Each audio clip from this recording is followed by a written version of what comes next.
కల్మషం లేని రాజకీయ వ్యవస్థ విద్యార్థుల దగ్గర నుంచే ప్రారంభమవుతుందన్నారు వైఎస్ జగన్. మంచి రాజకీయాలకు బీజం విద్యార్థి దశలోనే పడుతుందని, విద్యార్థులంతా జంజీ తరంలో ఉన్నారని, భావితరాలకు వారే దిక్సూచి అన్నారు వైఎస్ జగన్. రాజకీయాల్లో తులసి మొక్కల్లా ఎదగాలని, ఫలానా వాడు మా రాజకీయ నాయకుడని ప్రజలు కాలర్ ఎగరేసుకునేలా ఉండాలన్నారు వైఎస్ జగన్. స్కూలుకు వెళ్లే పిల్లలకు ఓట్లు లేవని, ఏ రాజకీయ పార్టీ కూడా వారి గురించి పట్టించుకోదని, కానీ రేపు భవిష్యత్తు నిర్దేశించేది వాళ్లేనని, అందుకని స్కూళ్ల నుంచే మనం విప్లవాత్మక చర్యలు తీసుకువచ్చామన్నారు. వైఎస్ఆర్సీపీ విద్యార్థి విభాగం నేతలతో వైఎస్ జగన్మోహన్ రెడ్డి సమావేశంపై వారికి దిశానిర్దేశం చేశారు. వైఎస్ఆర్సీపీ ప్రభుత్వ హయాంలో అక్షరాల ప్రభుత్వ రంగంలోనే 6.3 లక్షల ఉద్యోగాలను ఇచ్చామన్నారు. సచివాలయాల్లో 1.2 లక్షల ఉద్యోగాలు ఇచ్చామని, 52,000 మందిని ఆర్టీసీలో రెగ్యులరైజ్ చేశామన్నారు. హెల్త్ అండ్ మెడికల్ ఫ్యామిలీ వెల్ఫేర్లో కూడా భారీగా ఉద్యోగాలు ఇచ్చినట్లుగా తెలిపారు. ఎంఎస్ఎంఈ సెక్టార్లో 4.7 లక్షల యూనిట్ల ద్వారా 33 లక్షల ఉద్యోగాలు ఇచ్చామని, వైఎస్ఆర్సీపీ ప్రభుత్వం తోడుగా ఉందనే భావన ఎంఎస్ఈలకు ఉండేదన్నారు. క్రమం తప్పకుండా వారికి ప్రోత్సాహకాలు అందటంతో పెద్ద సంఖ్యలో ఉద్యోగాలు వచ్చాయన్నారు. రాష్ట్రంలో 1 కోటి సంతకాల సేకరణ జరుగుతూ ఉంది. 1 కోటి సంతకాల సేకరణ జరుగుతూ ఉంది. స్టూడెంట్ వింగ్స్ను, యూత్ వింగ్స్ను ఏకంగా గ్రామ స్థాయిలోకి తీసుకొని పోయే కార్యక్రమం చేయడానికి YSR Congress party initiation already start అయింది. అందులో భాగంగానే నియోజకవర్గ స్థాయిలో అనుబంధ విభాగాలకు సంబంధించి అధ్యక్షుడిని వేయడం, మండల స్థాయిలో కూడా అనుబంధ విభాగాలకు సంబంధించి అధ్యక్షుడిని వేయడం ఆల్రెడీ కంప్లీట్ అయిపోయింది. మండల స్థాయి నుంచి ఇంకా గ్రామ స్థాయిలోకి పోయే కార్యక్రమానికి ఇప్పుడు అడుగులు పడుతూ ఉన్నాయి.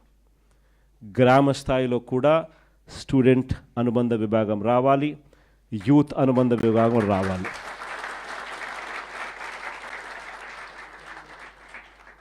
చైతన్యం తీసుకొని రావడం అన్నది అక్కడి నుంచి స్టార్ట్ కావాలి. ఈ యుగంలో డ్రైవ్ చేసేది మీరు. మీ చేతుల్లోనే భవిష్యత్తు ఉంది. మీరు ఎలా డిసైడ్ చేస్తే ఆ గవర్నమెంట్ వస్తుంది. ఈ గవర్నమెంట్ సిట్ అంటే సిట్, స్టాండ్ అంటే stand. That is the power of youngsters. అనుబంధ విభాగాలు ఒకవైపున వేసుకుంటూ మరోవైపున 1 కోటి సంతకాల సేకరణ చేసే కార్యక్రమానికి శ్రీకారం చుట్టాం. సో అవన్నీ కూడా మీరు దగ్గరుండి మీరు కూడా మీరు ఇన్వాల్వ్ కావడమే కాకుండా ఇంకా న్యూట్రల్స్, ఇంకా లైక్ మైండెడ్ పీపుల్ను, ఇంకా మిగతా వాళ్ళందరినీ కూడా మనం అందరినీ కూడా కలుపుకొని పోయే కార్యక్రమాలు కూడా చేస్తూ, అందరినీ కూడా ఈ స్ట్రీమ్ ఆఫ్ థింకింగ్లోకి ఎక్స్ప్లెయిన్ చేస్తూ, వీళ్ళందరినీ కూడా మమేకం చేస్తూ ఈ కార్యక్రమం జరిగించాలి. ఐ థింక్ 12వ తారీఖున ప్రతి నియోజకవర్గంలోనూ కూడా ఈ కార్యక్రమాలు, ఈ ర్యాలీస్ చేసి, అసెంబ్లీ స్థాయిలో ర్యాలీస్ చేసి ప్రొటెస్ట్ తెలియజేసే కార్యక్రమాలకు జరుగుతూ ఉంది. సో ఆ 12వ తారీఖు చేసే ఆ కార్యక్రమాలు చంద్రబాబు నాయుడుకి ఏ రకంగా షాక్ తగలాలి అని అంటే, చంద్రబాబు నాయుడు అనే వ్యక్తి ప్రైవేటైజేషన్ అనేది బుర్రలో నుంచి తీసేసేయాలన్న ఆ లెవెల్లో షాక్ తగలాలి. సో అక్కడి నుంచి అడుగులు స్లోగా ముందుకు వేస్తే పోదాం. ఐ థింక్ డిసెంబర్ నాటికల్లా ఫీజు రీయింబర్స్మెంట్ మీద కూడా ఐ థింక్ చంద్రబాబు నాయుడుకి సఫిషియెంట్ టైం ఇచ్చినట్టుంటుంది. దాని తర్వాత దాని మీద కూడా గేరు మార్చి చంద్రబాబు నాయుడు మెడల్ వంచే కార్యక్రమం కూడా అక్కడ కూడా మొదలుపెట్టే కార్యక్రమం కూడా చేద్దాం.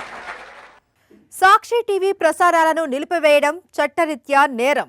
సాక్షి టీవీ ప్రసారాల కోసం మీ స్థానిక కేబుల్ ఆపరేటర్ను వెంటనే సంప్రదించండి.